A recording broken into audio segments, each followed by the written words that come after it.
This is Coach Dez here. On the board, Vikings. Alright, this is your offense regular season. This is yards per carry, yards per passing, and everything else in between. Now, your strengths and weaknesses is right here on this board. You actually do pretty good on the right and the left side. You're averaging 5.3 yards per carry on the right, 5.2 yards per carry on the left. In the middle, I really don't worry about, because that's either you're taking a knee or you're trying to burn off some clock. So the middle, I really don't count.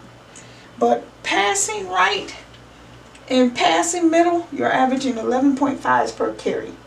You need to pick that up just a little bit. Same way with the passing to the left, you're averaging 11.7 yards per carry. So you're averaging overall the same.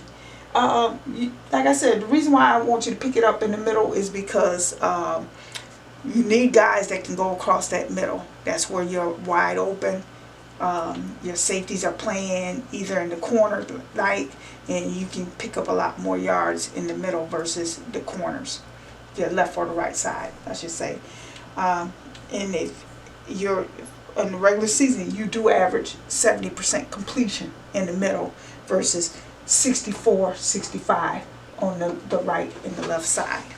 So sacks, I'm not really worried about sacks. You're averaging almost 2 sacks per game. Interceptions, a half interception per game. Fumbles, 1.5 per game. So I'm not really worried about your offense as much. But we're going to talk about the conclusion on this. Because in the postseason, the right side you kept at 5.4 in the postseason. But you took a nosedive on the left side. And I don't know if that's because the team that you played was watching, but you only averaged 2.5 per carry on the left side. But you still stuck down the middle. In the middle, you still was at 70% per carry. It was 7.6. But these two stayed the same. 62-65%, 11.8 and 11.3. But you got sacked a lot. You averaged 4.5 sacks per game in the postseason.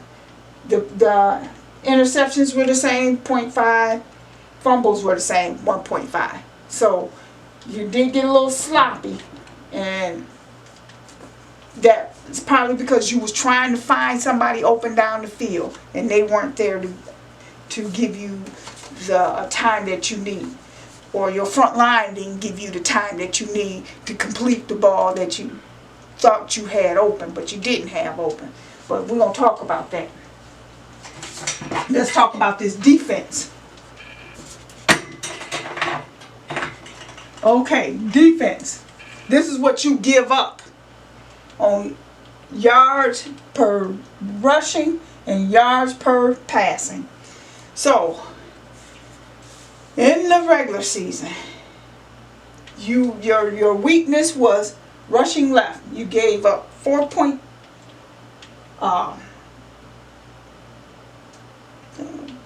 yards per carry, and you gave up 11.8 yards per carry in the middle. So that means your middle linebacker wasn't doing his job, or maybe he's trying to play flag football and thinking he can knock the ball out or what have you. This is tackle football. You got to wrap them up and bring them down. This 11.8 yards per carry is unacceptable. And that was at 67% completion. But in the postseason, all of these numbers went from 60s to 70s. 75% completion. 12 yards per carry. 7.5. 12 yards per carry. All with a 71 to 75 to 73% completion. That means somebody fell asleep when they were passing.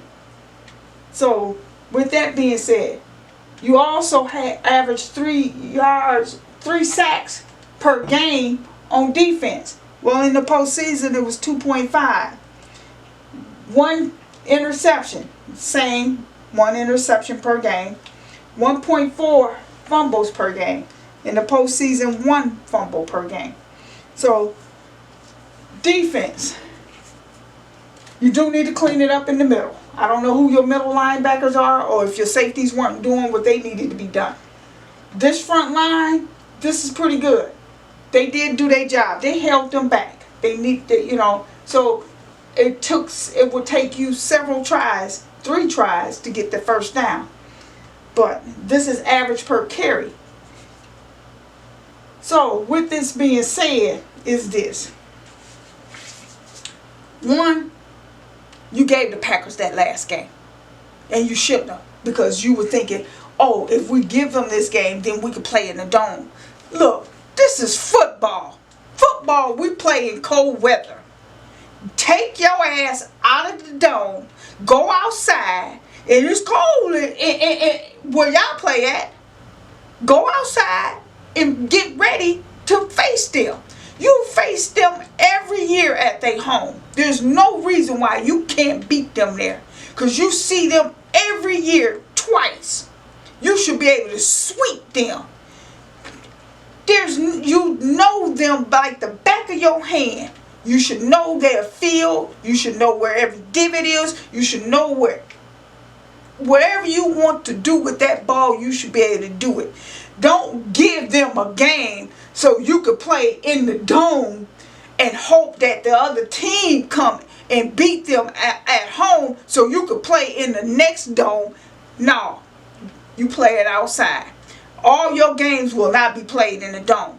Get used to this weather. Go outside, play in cold weather, and clean these numbers up. If you want to go back to the big dance, you need to learn how to play in outside weather. Because with this being said, you will not be back at the big dance. And if you are there, I can tell you now, yes, our conference is weak. Will you get that 6th seed? I don't think so. The problem I have is you had the chance and the opportunity to take the reign from the Packers, but you didn't. You gave it to them. You just let them take it so you take the lower seed. Why?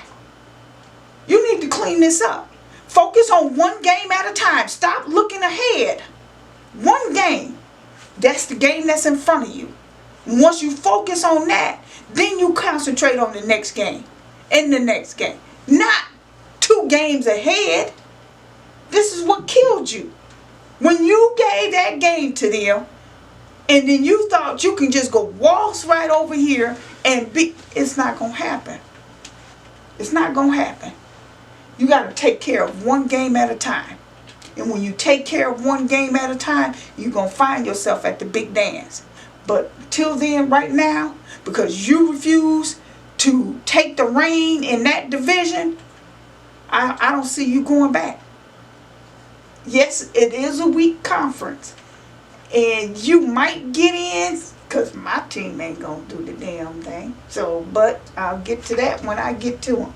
In about 4 weeks, I believe it is. But anyway, you need to clean this up. 1 game, 1 win. Peace out.